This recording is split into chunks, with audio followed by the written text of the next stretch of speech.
प्यारे देशवासियों, नमस्कार।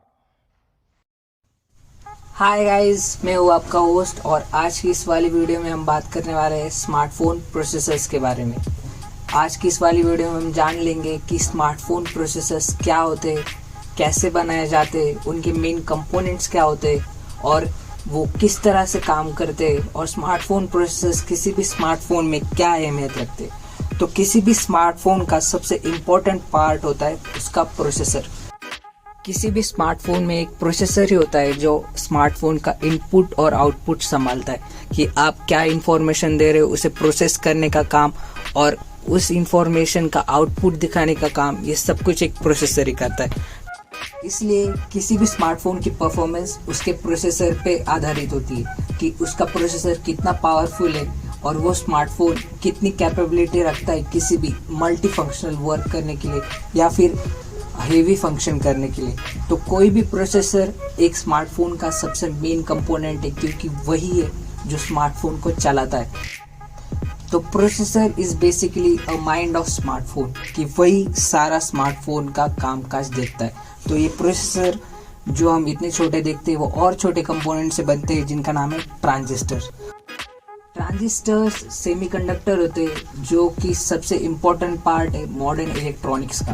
तो सारी की सारी मॉडर्न इलेक्ट्रॉनिक्स इन्हीं पे टिकी हुई है क्योंकि ट्रांजिस्टर ही सारे जो लॉजिकल फंक्शंस है उन्हें करते।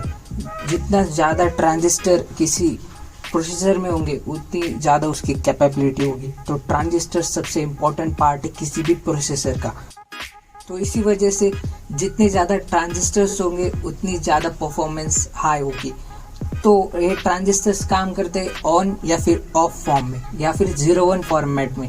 इसे ही हम बाइनरी लैंग्वेज कहते हैं। तो कोई भी मॉडर्न इलेक्ट्रॉनिक डिवाइस सिर्फ 0-1 या फिर बाइनरी लैंग्वेज ही समझ पाता है क्योंकि जो बेसिक यूनिट है जो सारे फंक्शंस परफॉर्म करता है कोई भी ट्रांजिस्टर्स, वो सिर्फ ऑन हो सकता है या फिर ऑफ हो सकता है। एक बार में 0 हो सकता है या फिर 1 हो सकता है। तो ये सारे ट्रांजिस्टर एक साथ आकर लॉजिक गेट्स बनाते, मतलब बहुत सारे ट्रांजिस्टर्स का एक ग्रुप, और हर एक लॉजिक गेट एक स्पेसिफिक फंक्शन परफॉर्म करता है किसी भी प्रोसेसर में।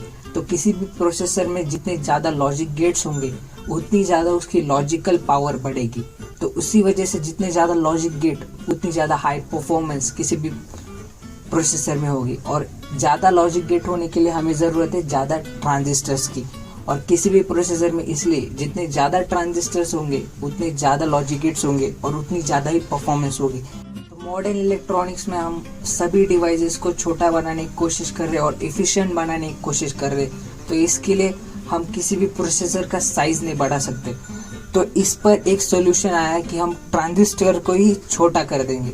अगर छोटे ट्रांजिस्टर होंगे तो उतनी ही जगह में डबल ट्रांजिस्टर्स किसी भी प्रोसेसर में आ सकेंगे। तो ज़्यादा मतलब उतनी ही जगह होगी लेकिन ट्रांजिस्टर का साइज कम होगा, इसलिए डबल परफॉर्मेंस होगी। तो ट्रांजिस्टर का साइज ही होता है 5 नैनोमीटर या फिर 7 नैनोमीटर टेक्नोलॉजी। तो जितने ज़्यादा ट्रांजिस्टर्स उतनी कम एनर्जी कोई भी प्रोसेसर लेगा क्योंकि जो सोर्स है एनर्जी लेने वाला कोई भी ट्रांजिस्टर वो अब छोटा हो चुका है। तो जितना छोटा ट्रांजिस्टर उतनी कम एनर्जी और उतनी ज़्यादा पावर।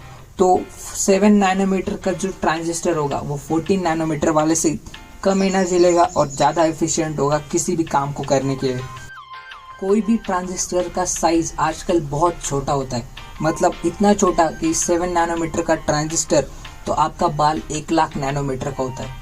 तो इतने छोटे ट्रांजिस्टर आजकल बनाए जा रहे हैं और इसी वजह से आजकल के डिवाइसेस ज़्यादा पावरफुल है और ज़्यादा एफिशिएंट है। तो इसलिए मोर्स लॉ भी यही कहता है कि हर 2 साल में किसी भी इंटीग्रेटेड सर्किट में ट्रांजिस्टर डबल होते जाएंगे। मतलब उनका जो नंबर है किसी भी इंटीग्रेटेड सर्किट में ट्रांजिस्टर का वो हर 2 साल में डबल हो जाएगा। और आज तक यही होता आ रहा है। जब हमने पहले कंप्यूटर्स बनाए थे तो ट्रांजिस्टर हद से ज़्यादा बड़े थे।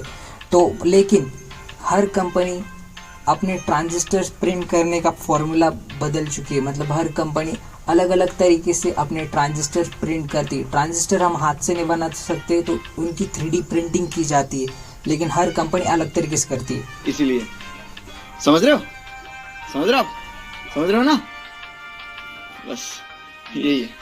कंपनियों पे विश्वास रखना तो हमेशा से मुश्किल ही रहा है।